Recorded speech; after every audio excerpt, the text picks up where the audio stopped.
Assalamualaikum. Waalaikumsalam. Awak ni siapa?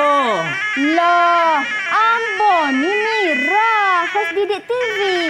Awak ni siapa pula? Hamba ni Pak Dogo. Orang seru sekali. Okey, tak kenal berat ni. Oh Allah, Pak Dogo. Tak kenal. Patutlah Dogo molek pala. Ya, kenal pun. Demo memang kenal barang, Mira. Mira, ni Pak Dogo nak tanya sikit ni. Pak Dogo? Ni bentuk gapo ni, Mira? Ini bentuk bulat, Pak Dogo. Ini bukan bulat, Mira. Tengok molek. Jadi lain dah. Bentuk gapo ni? Ni bentuk air. Salah pula Mira ni. Memang salah. Pak Dogo. Ni Mira nak tanya ke Pak Dogo ni. Bapalah Mira tengok kepala Pak Dogo ni kecil, besar je ni. Kalau nak tahu, Mira kenalah belajar dengan cikgu yang nak mengajar apa ni. Ya.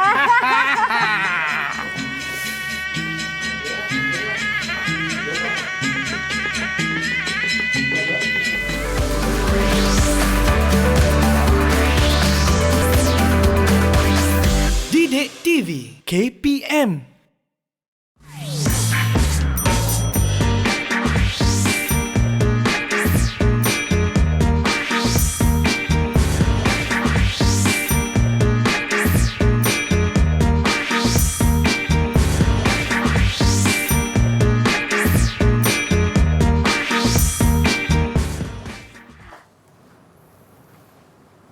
Assalamualaikum dan salam sejahtera semua. Apa khabar? Pak Dogo. Ini bersama dengan Ambo pada hari ini. Saya Syamira Nazir yang akan menemani anda selama 1 jam di mana pada hari ini kita akan belajar mata pelajaran sains untuk murid-murid tahap 2 iaitu tajuknya ialah saiz dan bentuk layang-layang. Wah. Agak-agak kan siapa di sebalik tabir tadi yang menjadi tok dalangnya. Kita bersama dengan cikgu kita pada hari ini. Assalamualaikum cikgu. Waalaikumsalam. Apa khabar, Syamira? Ya, khabar baik cikgu. Cikgu Safwan pula apa khabar? Alhamdulillah baik. Selamat datang ke kelas kita pada hari ini cikgu. Baik, cikgu, boleh cikgu perkenalkan diri cikgu terlebih dahulu? Okey, bismillahirrahmanirrahim. Assalamualaikum warahmatullahi wabarakatuh. Nama saya Muhammad Safwan bin Rozak. Boleh panggil saya Cikgu Safwan. Saya berkhidmat di Sekolah Kebangsaan Jengka Pusat 2 Pahang dan telah pun berkhidmat kira-kira 17 tahun. 17 tahun, lama tu. Lama cikgu 17 tahun. InsyaAllah pengalaman yang cikgu sepanjang 17 tahun itulah yang cikgu nak kongsikan di sini. Baik cikgu, sebelum kita mulakan kelas kita pada hari ini, saya ingin persilakan cikgu untuk sanitasi tangan terlebih dahulu. Silakan cikgu. Okey. Baik cikgu. Terima kasih dan diikuti pula dengan saya. Cikgu Safwan, hari ini kelas kita bukan pasal wayang kulit cikgu. Bukan. Hari ini kita nak belajar tentang sains. Ya. Untuk murid-murid tahap 2. Betul. Tentang bayang-bayang. Ya. Yang Mira saya terdengar Mira tersebut layang-layang tadi. Layang-layang. Okey, mungkin tersilap biasalah kan. Okey, jadi pada hari ini kita akan bereksperimen tentang perubahan saiz dan juga bentuk bayang-bayang. Itulah topik kita pada hari ini. Bayang-bayang, bukan layang-layang ya. Baik, cikgu, apakah standard pembelajaran cikgu pada hari ini, cikgu? Jadi, objektif pembelajaran kita pada hari ini ialah yang pertama kita nak merancang dan juga menjalankan eksperimen bagi menguji hipotesis yang bakal kita bina pada hari ini. Yang kedua, kita akan menentukan apakah sebenarnya yang menjadi persoalan Mira kepada Pak Dogol tadi, bagaimana faktor yang mempengaruhi saiz dan juga bentuk bayang-bayang. Dan yang ketiga, murid-murid di rumah perlu tahu bagaimana untuk memahirkan diri dalam kemahiran manipulatif selepas menjalankan eksperimen. Itu antara 3 objektif utama pembelajaran kita pada hari ini. Baik, bila cikgu sentuh tentang eksperimen tadi kan cikgu, apa bahan-bahan yang perlu murid-murid siapkan untuk eksperimen tersebut sebelum kita berhenti berehat, cikgu? Ya, sebelum itu kita saya nak anak-anak di rumah supaya dapat menyediakan kertas putih. Mungkin kat rumah senang ada kertas putih, ataupun kalau tak ada kertas putih, boleh gunakan dinding kosong, dinding rumah tu. Kemudian perlu ada lampu suluh sebagai sumber cahaya. Ataupun sekarang ni jarang orang pakai lampu suluh, Mira. Kebanyakan sekarang ni orang pakai phone sebagai sumber cahaya. Betul tak? Dan yang ketiga, murid-murid perlu menyediakan satu objek, sebarang objek yang sesuai. Okey, itulah bahan-bahan yang diperlukan pada hari ini. Saya kira bahan-bahan ini tidak begitu sukar untuk mereka dapati di rumah, cikgu. Mudah sahaja. Jadi adik-adik boleh cari dulu barang-barang ini sebelum kita lakukan eksperimen bersama-sama. Jadi kita berhenti berehat seketika, cikgu. Kita kembali selepas ini. Anda di rumah, jangan ke mana-mana.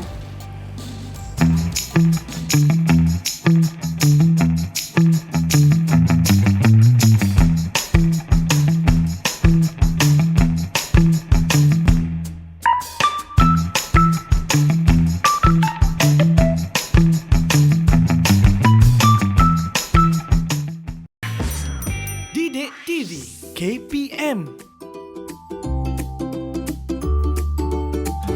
Tahukah anda, terdapat hari tanpa bayang yang dinamakan sebagai fenomena kulminasi. Ia berlaku kerana matahari berada betul-betul tegak di atas kepala pada waktu tengah hari di kawasan-kawasan tertentu semasa berlakunya equinox.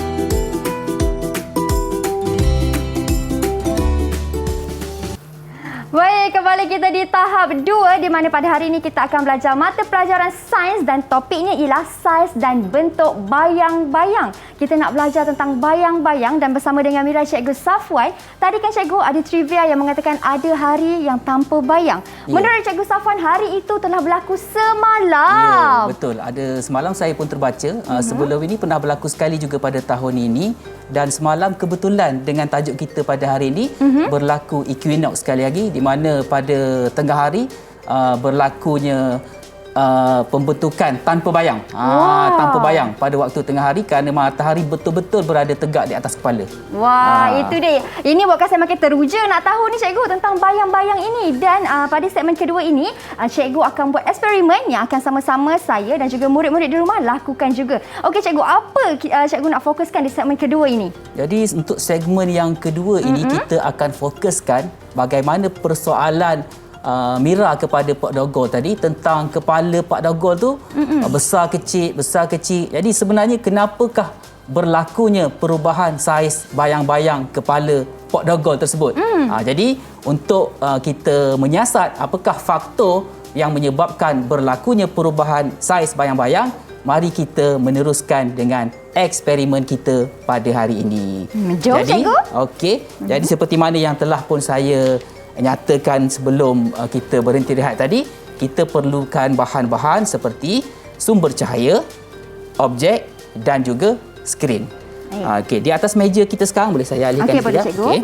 Okey, di atas meja kita sekarang telah tersedia sumber cahaya yang saya gunakan daripada telefon pintar. Kerana apa saya gunakan telefon pintar pada hari ini? Kerana kebanyakannya kita pada hari ini kat rumah dah tak simpan torchlight, betul?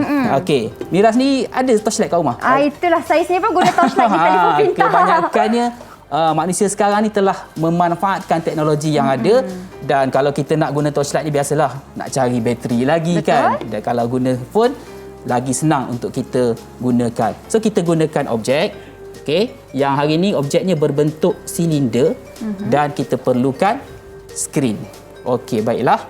Jadi saya nak terangkan kat sini setupnya, susun aturnya, jarak antara telefon pintar ataupun sumber cahaya ni ke skrin ialah sejauh kira-kira 100 cm ataupun 1 meter.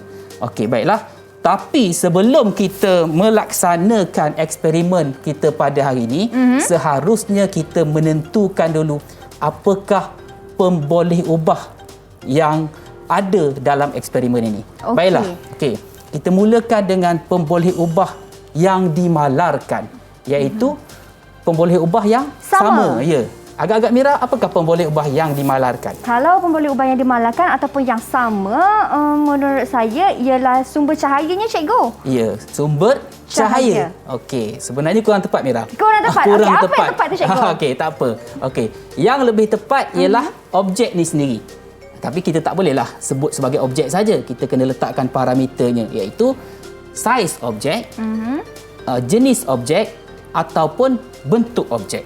Itulah pemboleh ubah yang dimalarkan. Kemudian dah ada yang dimalarkan, mestilah ada yang dimanipulasi. Yang bertindak balas, cikgu ya? Bukan yang bertindak balas. Apa yang kita nak ubah dia. Apa yang kita nak manipulate dia. Okey, apakah pemboleh ubah yang dimanipulasi? Jadi pemboleh ubah yang dimanipulasi kat sini ialah kita nak ubah jarak antara sumber cahaya ini dengan objek. Saya dah tanda kat sini 30 cm, 40 cm dan juga 50 cm. Okey, baiklah. Okey, seterusnya pemboleh ubah yang bergerak balas. Okey, pemboleh ubah yang bergerak balas ialah apa yang kita nak perhatikan? Kita nak perhatikan ialah saiz dan bentuk bayang-bayang tu, cikgu. Tepat kali ni, pandai. Kali ni betul. Okey.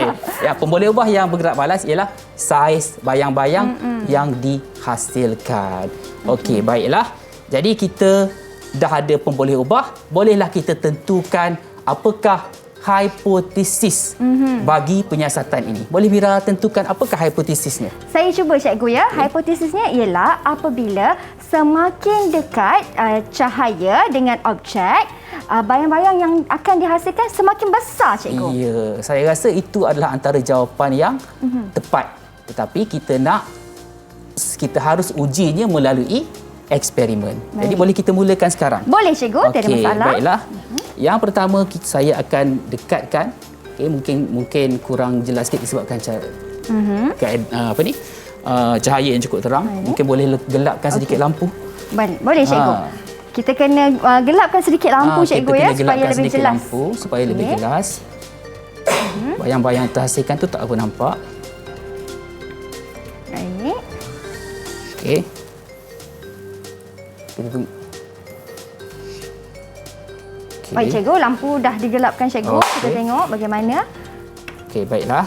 Okey, kalau kita tengok kat sini, Mira nampak tak bayang-bayang yang dihasilkan? Okey. Sekarang ni jarak antara objek dengan sumber cahaya ialah sejauh 30 cm. Okey, so saya nak Mira lakarkan. Mira lakarkan bayang-bayang yang terhasil. Boleh Mira lakarkan? Saya lakarkan, cikgu ya. Saya akan ikut bentuk bayang-bayang ni, cikgu. Okey. Dia tengok macam ni.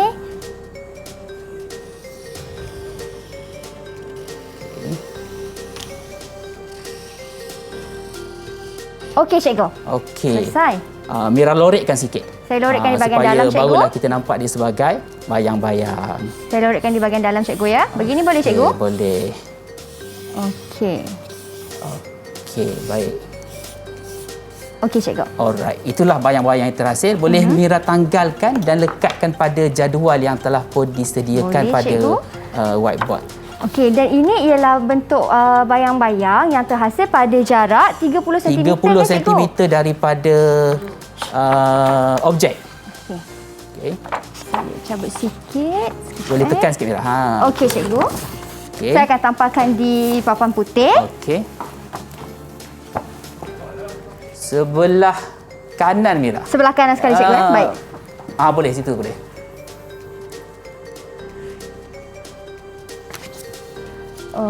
Okey. Okey, cikgu. Tapi kalau kita tengok kat situ tak ada dia punya tajuk dia Mira. Sepatutnya kat atas tu kita akan letakkan dia punya pemboleh ubah yang bergerak balas. Apa pemboleh ubah bergerak balasnya? Pemboleh ubah yang bergerak balas di sini ialah jarak tu, cikgu. 30 cm. Tadi dah jawab betul dah. Ini salah pula. Yang bergerak balas ialah bentuk bayang-bayang lah. Bukan bentuk Mira. Sikit lagi. Ya, saiz bayang-bayang. Jadi saya nak Mira lekatkan pemboleh ubah yang bergerak balas iaitu saiz bayang-bayang. Dan jangan lupa pemboleh ubah dimanipulasi sekali. Saya lekatkan di sini, cikgu. Okey. Tak apa kita belajar. Baik. Okey. Saiz bayang-bayang. Dan untuk jarak objek dengan sumber cahaya, cikgu? Sebelah mana agaknya? Saya akan letakkan di sebelah kiri. Di sebelah kiri ya. Sebelah kiri, petak sebelah kiri. Okey. Di sini ke, cikgu? Okey, atas ni lah. Baik. Okey, terima kasih. Baik. Sekarang ni saya nak tanya Mira. Sekarang ni kalau Mira tengok saiz bayang-bayang yang terhasil adalah sebesar itu. Soalan saya, bagaimana agaknya untuk kita kurangkan saiz bayang-bayang? Untuk kita kurangkan saiz bayang-bayang, kita kena jauhkan daripada sumber cahaya, cikgu. Ya, saya akan alihkan 40 cm. Okey, cuba Mira perhatikan. Cuba Mira buat lakaran. Saya buat Kita akan lakaran bandingkan semula. nanti. Betul atau tak saiznya semakin berkurang? Ataupun adakah ia semakin besar? Kalau tengok macam ni, Semakin kecil ke semakin besar? saiz bayang-bayang yang terhasil, cikgu, semakin mengecil. Semakin mengecil. Boleh Mira tampalkan pada jadual keputusan Boleh, kita cikgu. supaya kita dapat bandingkan perbezaan saiz bayang-bayang tersebut. Okey, baik. Okey, cikgu. Saya cabut. Susah sikit Mira. Boleh. Okey, boleh. Okey, kita tengok, cikgu, ya. Okey. Betul ke tidak eksperimen yang kita lakukan ini? Okey. Saya letak di sini, cikgu. Okey. Cuba Mira buat perbandingan. Semakin kecil atau semakin besar? Kalau tengok daripada dua bentuk yang terhasil ini, cikgu, bayang-bayang yang kedua semakin kecil, cikgu, lebih kecil daripada yang pertama. Okey, baik. Dan yang ketiga, saya akan jauhkan lagi, tambahkan lagi jarak antara sumber cahaya dengan objek. Okey, cuba Mira lihat bayang-bayang terhasil, buat lakaran. Saya buat lakaran. Untuk yang ketiga. Okey. Bila tengok macam ni, cikgu, semakin cikgu jauhkan, macam semakin kecil. kecil. Cuba kita bandingkan. Kita tengok lagi sekali, ya. Okey. Kita buka. Okey. Saya tampal, cikgu. Okey, baik. Saya akan tampalkan di bawah sini. Okey. Okey.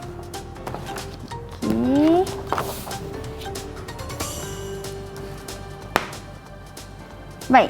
Okey, ternyata saiz bayang-bayang tersebut semakin kecil. Kecil. Cuma ruangan kita tengok kat situ, ruangan jarak objek dengan sumber cahaya tu masih lagi kosong. So apa yang sepatutnya kita isi pada jadual tersebut? Kita kena isi berapakah jarak sumber cahaya so tu, saya cikgu? bagi marker pada Mira untuk Okey. isi. Ingat lagi berapa jarak dia tadi? Okey, yang pertama Yang tadi pertama ialah sejauh 50 30 cm. 30 cm.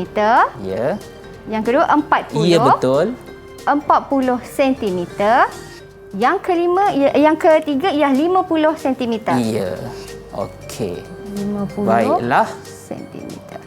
Jadi dengan itu, maka telah pun sempurna eksperimen kita yang pertama, bagaimana jarak objek dengan sumber cahaya mempengaruhi saiz bayang-bayang yang terhasil. Jadi, boleh tak Mira buat kesimpulan berdasarkan eksperimen ini? Okey, kesimpulan yang saya boleh lakukan, cikgu, semakin jauh sumber cahaya dengan objek, semakin kecil saiz bayang-bayang yang terhasil. Ya, betul. Itu tepat sekali. Cuma kadang-kadang kita boleh guna perkataan lain. Semakin jauh tu kita boleh guna perkataan semakin bertambah jarak objek dengan sumber cahaya, semakin berkurang saiz bayang-bayang. Bila murid kita ni sekarang ni bila sebut semakin bertambah jarak, dia rasa macam confused sikit. Bertambah jarak tu jauh ke dekat? Tapi kedua-duanya sebenarnya boleh digunakan. Wow, okey. Selesai, cikgu, eksperimen kita yang pertama. Okey, dan satu lagi. Okey, yang ni anak-anak di rumah bolehlah cuba sendiri untuk melihat faktor yang kedua. Apakah satu lagi faktor yang mempengaruhi perubahan saiz bayang-bayang. Untuk yang kali ini, yang kita manipulasikan, kita tukar benda yang dimanipulasikan saja, iaitu kita akan manipulasikan jarak objek dari Sumber cahaya. jarak objek dari skrin. Skrin, okey. Jarak objek dari skrin. So kita tetapkan kat sini. Cuba kena gelapkan semula lah. Baik, kita gelapkan Kena semula gelapkan studio semula. untuk kita lihat. Okey. Agak-agak kalau semakin dekat dengan skrin ni, semakin besar ke semakin kecil? Jom kita tengok sama-sama. Okey, mari kita lihat. Itulah saiz bayang-bayang yang terhasil. Boleh Mira buat lakaran sikit? Boleh, cikgu. Okey. Saya buat Dan lepas lakaran ni di sini. anak-anak bolehlah cuba sendiri di rumah. Okey. Okey, saya buat begini, cikgu. Okey, buat lurus je. Abaikan yang bawah tu. Okey. Alright. Saya lorekkan sedikit di bahagian dalam. Okey, cikgu. Bagaimana agaknya Mira rasa untuk menambahkan lagi saiz bayang-bayang? nak tambahkan lagi saiz bayang-bayang, saya akan dekatkan sumber cahaya itu dengan objek. Okey, sekarang ni yang kita manipulasikan ialah jarak objek dengan skrin. So yang kita perlu alihkan bukan sumber cahaya. Tapi ialah objek. Ya, betul. Okey, jadi boleh Mira alihkan ke depan sedikit. Saya alihkan di sini. Okey. Baik. Kelihatan objek bayang-bayang objek semakin besar. Cuba alihkan sedikit lagi. Saya alihkan lagi. Okey. Nampaknya bayang-bayang juga semakin Besar.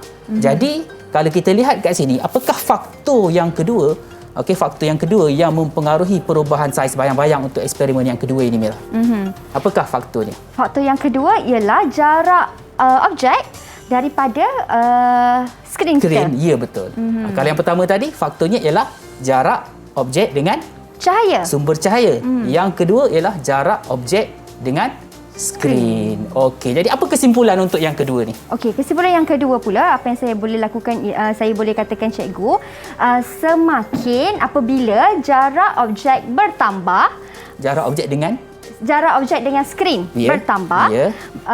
saiz bayang-bayang yang terhasil juga akan bertambah. Ya, betul. Semakin bertambah jarak objek dengan skrin, semakin besar ataupun semakin bertambah saiz bayang-bayang.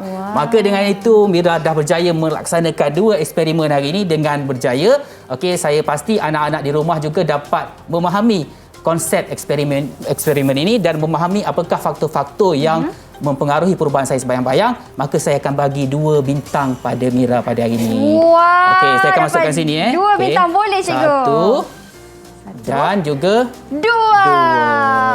Okey. Okey. Terima kasih cikgu. Dan bila saya tengok di situ cikgu, wah banyak lagi bintang-bintang yang cikgu nak bagi tu. Maksudnya ada lebih banyak lagi eksperimen yang cikgu Safwan akan terangkan kepada saya dan murid-murid di rumah. Tapi sebelum tu kita berhenti berehat seketika cikgu. Okey. Anda di rumah jangan ke mana-mana.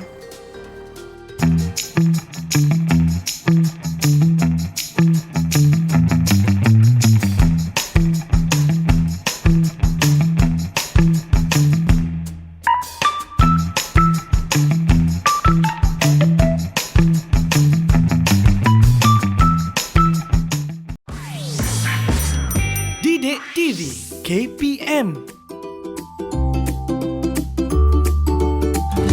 Tahukah anda, pada zaman dahulu, manusia melihat cara bayang-bayang terbentuk daripada pancaran cahaya matahari dan menggunakan prinsip ini untuk membuat jam paling primitif di dunia, iaitu jam matahari.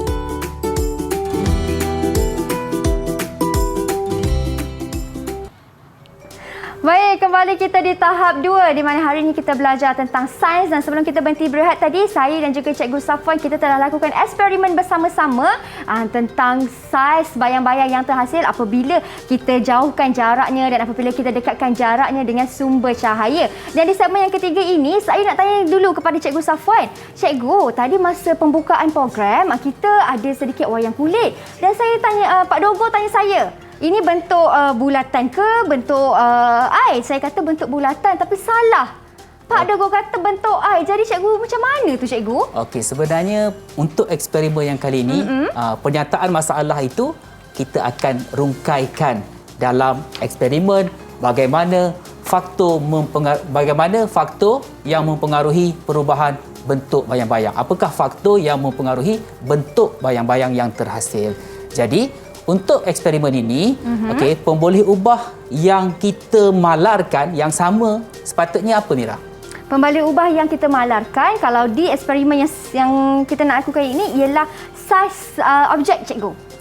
Okey, pemboleh ubah yang dimalarkan ialah saiz dan juga ataupun bentuk ataupun jenis objek yang kita gunakan. Okey. Kemudian yang dimanipulasi ialah Yang dimanipulasi pula ialah orientasi objek, cikgu. ya, orientasi itu sebenarnya apa? Orientasi tu saya kira kedudukan objek. Ya, orientasi itu ialah kedudukan objek. Kalau sekarang ni kita tengok objek tu berada dalam kedudukan yang tegak. Okey. Jadi kita nak tengok bagaimanakah bayang-bayang yang terbentuk apabila objek itu berada dalam kedudukan tegak. Secara automatik, apakah pemboleh ubah yang bergerak balasnya? Yang kita nak tengok. Yang kita nak tengok sudah semestinya ialah bentuk bayang-bayang yang terhasil, Ya, cikgu. betul, Mira. Jadi kita dah ada pemboleh ubah, seharusnya kita dapat membuat hipotesis. apakah hipotesis yang sesuai bagi penyiasatan ini? Hipotesisnya ialah kita tengok apabila orientasi objek berubah, bentuk bayang-bayang yang terhasil juga akan berubah, cikgu. Ya, okey. Jadi kita nak uji apakah betul apa yang Mira sebut tadi, hipotesis tersebut, adakah tepat atau tidak. Mari kita mulakan eksperimen ini. Baik. Okey, baik. Kita dah nyalakan sumber cahaya. Okey, kena gelapkan sedikit supaya kita dapat lihat bentuk yang terhasil. Boleh. Untuk kita lihat bayang-bayang dengan lebih jelas kan, Ya. cikgu? Okey. Sini dah ada juga.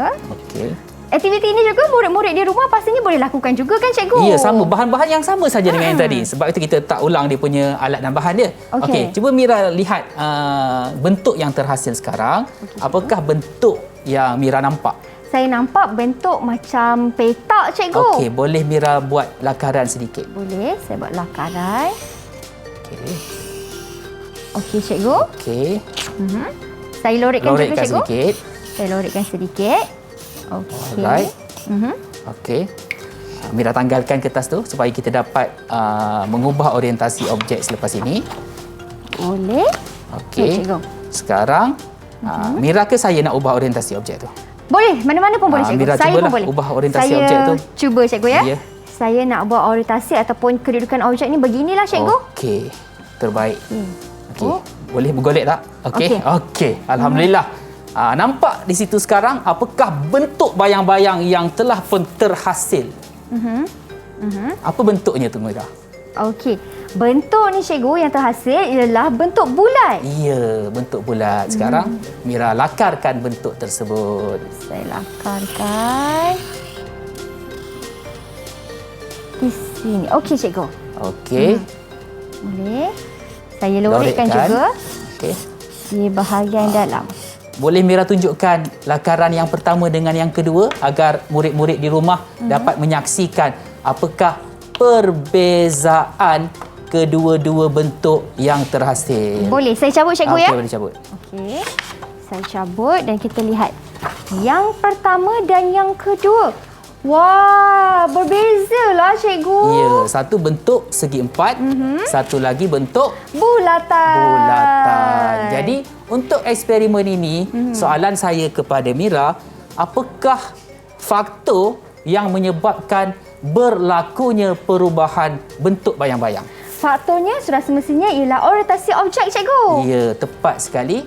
Faktor yang mempengaruhi bentuk bayang-bayang bagi penyiasatan ini ialah orientasi objek. Baik, sebenarnya kita ada satu lagi faktor yang mempengaruhi perubahan bentuk bayang-bayang. Okey. Jadi, untuk kita siasat perkara ini ataupun faktor yang satu lagi faktor yang mempengaruhi bentuk bayang-bayang, mari kita laksanakan eksperimen kita yang seterusnya. Wah, jom, cikgu. Okey, cuma saya kali ini kita perlukan dua skrin, Mira, ya. Dua skrin. Dan disebabkan kertas lukisan tersebut, kertas putih dah kehabisan, kita kena letak satu lagi di situ. Boleh. Okey. Saya tolong cikgu. Boleh, ya? Okey. Cikgu, Letakkan kat situ. kita akan letak skrin di sini. Dan untuk skrin ni perlukan, cikgu, mereka kena gunakan kertas yang berwarna putih kan, cikgu? Betul. Okey, ataupun dinding yang color plain, Okey. color kosong. Okey, warna yang lembut. Dan kita perlukan skrin yang kedua, Mira. Skrin yang kedua? Di sebelah Mira tu. Okey. Mira angkat. Okey. Cikgu. Okey, dah letakkan di sini. Di sini. Saya letak dia macam ni. Okey. Macam ni. Okey, sekarang apa yang kita bakal lakukan sekarang ini ialah kita masih lagi ingin menggunakan objek yang sama. Okey, objek ini kita akan letakkan di sini. Okey, kita akan letakkan di sini. Okey, satu sumber cahaya akan berada di sini. Okey, dan satu lagi sumber cahaya, okey, saya akan gunakan lampu suluh. Okey, saya akan letakkan di sini. Okey, cuba kita perhatikan murid-murid di rumah. Okey, bagaimanakah bentuk bayang-bayang yang terhasil? Adakah sama ataupun berbeza? Saya tengok, cikgu, berbeza, cikgu. Berbeza Ada dua sangat. bentuk yang berbeza terhasil. Okey, sebenarnya apabila kita melaksanakan eksperimen ini, sebelum itu tadi kita perlu tentukan apakah pemboleh ubah berdasarkan penyiasatan ini. 3 pemboleh ubah yang ada dalam penyiasatan ini. Yang pertama, pemboleh ubah yang dimalarkan masih lagi sama, saya dah sebut tadi. Objek. Pemboleh ubah yang dimanipulasi sekarang ni apa, Mira? Yang dimanipulasi ialah arah sumber cahaya, cikgu. Arah sumber cahaya Kedudukan sumber cahaya. Ataupun lebih tepat lagi istilahnya ialah kedudukan sumber cahaya. Dan apa yang kita nak perhatikan ataupun apakah pemboleh ubah yang bergerak balas? Tentu sekali apa, Mira? Tentu sekali ialah bentuk bayang-bayang yang terhasil. Ya. Jadi apakah kesimpulan berdasarkan penyiasatan ini? Okey, apabila kedudukan sumber cahayanya berbeza, Ya. Bentuk bayang-bayang yang terhasil juga berbeza, Ya, cikgu. betul. Apabila jika kedudukan sumber cahaya berbeza, maka bentuk bayang-bayang yang terhasil juga berbeza. Baiklah, saya suka eksperimen ini sebab kita boleh kaitkan dengan apa yang berlaku dalam kehidupan kita. So saya ada bawa benda lain, bentuk lain jugalah, Mira. Okey, cikgu. Okey. Macam permainan ni. Cuba Mira tengok bentuk je sekarang macam bangunan kan, Mira, kan? Betul. Okey. Tapi sekarang ni katakanlah itu bayang-bayang terhasil. Tapi sekarang ni kalau kita tegakkan macam ni, cuba tengok bayang-bayang pada bawah meja tu, pada atas meja tu. Seolah-olah bentuknya jadi macam lain, Mira, kan? Jadi ini seolah-olah kita dapat kaitkan dengan apa yang berlaku dalam kehidupan kita, bagaimana kedudukan matahari mempengaruhi juga bentuk bayang-bayang yang terhasil. Ya, dan kalau bayang-bayang yang terhasil yang paling mudah sekali untuk murid-murid kena pasti dalam kehidupan seharian, cikgu, sudah semestinya bayang-bayang sendirilah. Betul, bayang-bayang sendiri. Okey, baiklah. Ataupun yang ni kita boleh lafazkan dia punya kesimpulan melalui lagu. Okey, boleh saya perdengarkan sedikit. Silakan, kesimpulannya. Okey, berbunyi. Okey. Jika berubah kedudukan objeknya, maka berubah bentuk bayang-bayangnya. Jika berubah kedudukan sumber cahaya, maka akan berubah bentuk bayangnya. Okey, itu dia punya kesimpulan melalui lagu. Okey. Okey, ini adalah eksperimen kita yang keempat, saya kira, cikgu. Betul. Kan? Jadi seluput disebabkan Mira telah berjaya tadi, saya akan tambahkan 2 lagi bintang untuk Mira. Okey. Jadi Mira, ini ada nama Mira. Mira kumpul bintang ini. Okey. 1 untuk eksperimen yang ketiga dan 1 lagi untuk eksperimen yang keempat. Jadi Mira telah pun berjaya mengumpul 4 bintang pada hari ini. Alhamdulillah, tepuk tangan untuk Mira. Baik, dan setiap eksperimen ini walaupun kita menggunakan bahan yang sama, kan, cikgu, tetapi hasil yang kita dapat berbeza-beza. Ya, betul. Okey, kita imbas kembali tadi. Okey, apakah kita nak memperkukuhkan pemahaman murid-murid di rumah? Apakah faktor-faktor yang mempengaruhi bentuk bayang-bayang? Yang pertama ialah faktornya ialah sumber cahaya. Bentuk bayang-bayang, Mira. Bukan yang mula-mula tadi, yang sekarang ni. Okey, Okey. faktornya yang mempengaruhi bentuk bayang-bayang yang pertama ialah Orientasi objek. ya, orientasi objek. Dan yang kedua ialah Kedudukan sumber cahaya. Jadi, jika orientasi objek berubah, maka bentuk bayang-bayang yang terhasil juga berubah. Dan jika kedudukan sumber cahaya berbeza, maka bentuk bayang-bayang yang terhasil juga berbeza. Saya harap anak-anak di rumah, murid-murid di rumah telah pun memahami apakah faktor-faktor yang mempengaruhi bentuk bayang-bayang yang terhasil. Wah, okey. Baik, terima kasih Cikgu Safwan atas penerangan berikut. Kita berhenti berehat seketika, Cikgu, memandangkan saya pun dah ada 4 bintang. Sebab selepas ini kita dah nak masuk rumusan dah, Cikgu. Jadi kita berhenti berehat seketika. Jangan ke mana-mana, kembali selepas ini.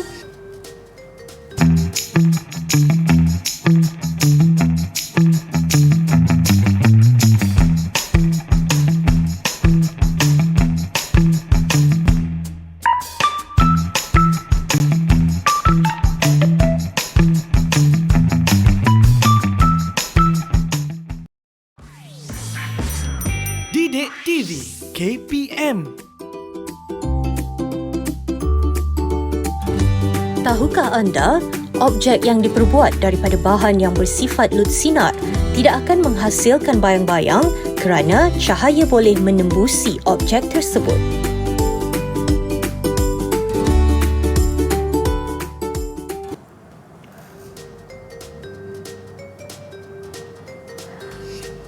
Baik, kembali kita di tahap 2 bagi mata pelajaran sains. Kita dah berada di segmen yang terakhir di mana hari ini kita belajar tentang bayang-bayang lah. Ini bayang-bayang yang Mira hasilkan. Banyak dah yang kita telah lakukan eksperimen bersama-sama dengan Cikgu Safwan. Di segmen yang terakhir ni Cikgu, apa yang Cikgu nak terangkan kepada mereka yang berada di rumah? Jadi untuk segmen yang terakhir, saya nak mengajak murid-murid di rumah untuk mengamalkan kemahiran manipulatif. Di mana selepas kita menjalankan sesuatu eksperimen, pastinya kita kena menyimpan dan menyusun kembali peralatan yang telah pun kita gunakan. Jadi pada hari ini, Mira lah murid saya. Jadi Mira perlu menyusun segala peralatan-peralatan yang telah pun kita gunakan pada hari ini. Okey, tak boleh tinggal je lah Cikgu. Tak boleh tu Cikgu. Itu yang kita patut elakkan. Kalau di sekolah, sepatutnya saya nasihat kepada murid-murid di sekolah, seharusnya kita harus berebut-rebut untuk membantu guru mengemas semula peralatan yang telah pun digunakan. Masa belajar seronok, tapi masa nak simpan rasa mengelak kan. Jadi kita nak elakkan benda tu, kita nak memupuk kemahiran manipulatif dalam kalangan murid-murid. Jadi Mira, silakan susun peralatan-peralatan yang telah pun kita gunakan pada hari ini. Baik Cikgu, saya susun Cikgu ya. Okey. Supaya kemas. Saya menilai sekarang bagaimanakah Mira menyusun peralatan-peralatan yang telah pun digunakan pada hari ini. Saya kemas semua hasil-hasil yang kita dapat Cikgu. Terletak di sini. Okey. Ada lagi. Susun di sini juga. Ini juga boleh melatih murid-murid supaya menjadi seorang yang lebih teratur. Adakah Mira rasa telah sempurna? Saya kira di bahagian saya ni dah kemas dah Cikgu. Okey, jadi bahagian saya ni saya kena kemas. Sebagai seorang murid mestilah membantu guru. Ya, seharusnya begitu. Jadi saya Tetapi tak salah juga kalau guru melakukannya bersama-sama dengan murid. Jadi kita susun sama-sama. Okey, jadi saya tolong, Mira tolong susun, saya tolong boleh Cikgu. berikan sahaja. Okey. Dan satu lagi lampu suluh. Okey, baik. Cikgu. Nampaknya peralatan-peralatan yang kita gunakan tadi telah pun tersusun. Untuk itu disebabkan Mira seorang murid yang rajin, saya berikan satu lagi bintang untuk Mira. Yeay, bintang yang ke-5. Okey, baiklah. Jadi sebagai kesimpulan daripada pembelajaran kita pada hari ini, saya nak Mira untuk imbas kembali pembelajaran kita pada hari ini. Bagaimanakah caranya untuk kita menambahkan saiz bayang-bayang? Okey, Cikgu. Caranya apabila kita nak menambahkan saiz bayang-bayang, kita kena dekatkan sumber cahaya dengan objek. Ya, mendekatkan sumber cahaya dengan objek ataupun mengurangkan jarak. Itu antara satu kelemahan murid bila sebut mengurangkan jarak ni, dia rasa macam mana kurang jarak ya. Sebenarnya kurang jarak tu bermaksudnya jarak itu semakin dekat. Mengurangkan jarak antara sumber cahaya dengan objek. Dan satu lagi, bagaimana nak besarkan saiz bayang-bayang? Satu lagi ialah dengan menjauhkan ataupun menjarakkan skrin dengan objek. Skrin tu digerakkan ke kalau kita guna dinding? Tidak Cikgu, tapi objek yang akan digerakkan. Objek yang kita gerakkan. Okey, bagus Mira. Okey, seterusnya bagaimana caranya untuk kita mengubah saiz bayang-bayang? Untuk ubah saiz bayang-bayang ni Cikgu. Kalau nak ubah saiz bayang-bayang, sudah semestinya dengan kita mengubah orientasi objek yang kita gunakan. Ya, betul. Yang pertama ialah kita mengubah orientasi objek yang kita gunakan. Dan bagaimana kita nak menghasilkan bayang-bayang yang berbeza? Untuk kita menghasilkan bentuk bayang-bayang yang berbeza ke Cikgu? Ya. Okey, untuk kita menghasilkan bentuk bayang-bayang yang berbeza ialah dengan mengubah kedudukan sumber cahaya. Betul. Jadi sedikit lagi soalan seperti itu, kita bagi star pada Mira sebab berjaya jawab. Dapat lagi bintang. Terima kasih Cikgu. Okey. Jadi sebagai soalan yang kira penghabisan lah untuk murid-murid di rumah juga, berdasarkan eksperimen-eksperimen yang telah pun kita jalankan pada hari ini, apakah faktor yang mempengaruhi saiz bayang-bayang? faktor yang mempengaruhi saiz bayang-bayang. Tadi kita dah buat dah ni kawan-kawan di rumah. Apabila saiz itu berubah-berubah, ini kerana sumber cahaya, maafkan saya, ini kerana jarak antara objek dengan skrin dan juga dengan sumber cahaya. Ialah jarak antara objek dengan sumber cahaya satu, dan yang kedua ialah jarak antara objek dengan skrin. Okey. Apakah pula faktor yang mempengaruhi perubahan bentuk bayang-bayang?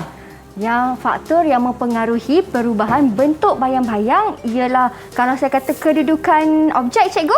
Betul, kedudukan tu kita boleh tukar kepada perkataan yang lebih tepat, iaitu orientasi objek. Dan satu lagi, apakah faktor yang menyebabkan berlakunya perubahan bentuk bayang-bayang yang berbeza? Ialah kerana kedudukan sumber cahaya. Kedudukan sumber cahaya. Jadi, murid-murid di rumah, ada dua faktor yang mempengaruhi saiz bayang-bayang, iaitu jarak antara objek dengan sumber cahaya, dan satu lagi ialah jarak antara objek dengan skrin. Dan ada dua faktor yang mempengaruhi perubahan bentuk bayang-bayang. Yang pertama ialah orientasi objek, dan yang kedua ialah kedudukan sumber cahaya. Itulah kesimpulan kita pada hari ini. Wow. Jadi satu lagi bintang untuk Mira. Kerana Mira adalah murid yang pandai. Baik, terima kasih cikgu. Cikgu, tadi soalan-soalan yang cikgu berikan kepada saya kira mereka yang berada di rumah pastinya ingin dapatkan juga soalan-soalan berikut. Di manakah mereka boleh dapatkannya, cikgu? Okey, jadi soalan-soalan untuk ataupun latihan-latihan bagi pentaksiran bolehlah murid-murid melayari portal Sumberku daripada KPM. Boleh dapatkan di situ. Baik, dan pastinya soalan-soalan itu pun boleh juga mengukuhkan lagi kefahaman mereka. Boleh lagi mengukuhkan pemahaman mereka, dan boleh mempertingkatkan lagi kemahiran mereka. Terutamanya dalam kemahiran proses sains, kemahiran menjalankan eksperimen, dan juga pengukuhan bagi topik ini sendiri. Ya, itu dia. Cikgu, kita dah sampai di hujung siaran, cikgu. Banyak dah yang kita dah belajar bersama-sama ada dalam mata pelajaran sains ini untuk murid-murid tahap 2 tentang saiz dan juga bentuk bayang-bayang, cikgu. Rupanya ada banyak faktor yang boleh menyebabkan bentuk bayang-bayang itu berubah-berubah, cikgu, ya. Dan saya ingin mengucapkan terima kasih banyak-banyak kepada Cikgu Safwan atas perkongsian ilmu pada hari ini. Terima kasih juga kepada semua kawan-kawan yang menonton sehingga ke penghujungnya. Tetapi ada satu persembahan istimewa daripada Cikgu Safwan untuk anda semua yang berada di rumah. Kita jumpa lagi di lain waktu pula. Bye. Assalamualaikum. Silakan Cikgu Safwan.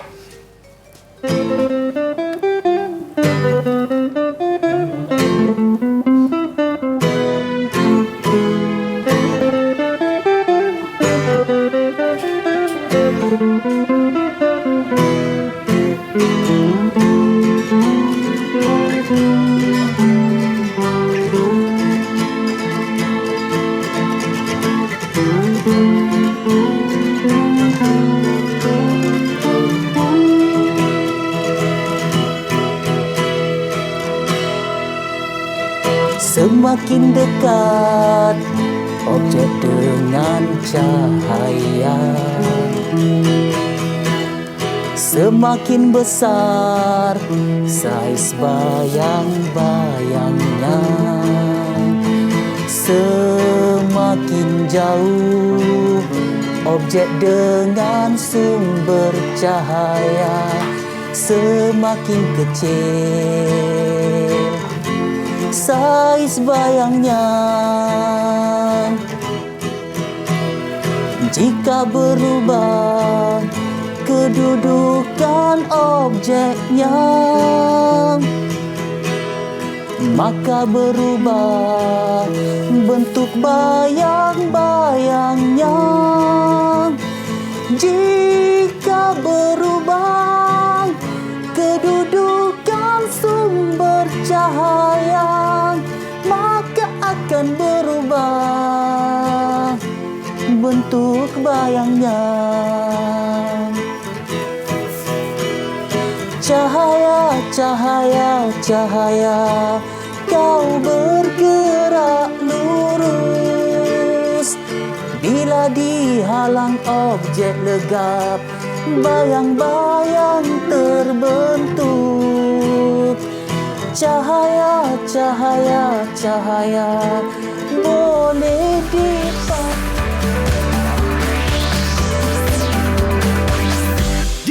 TV KPM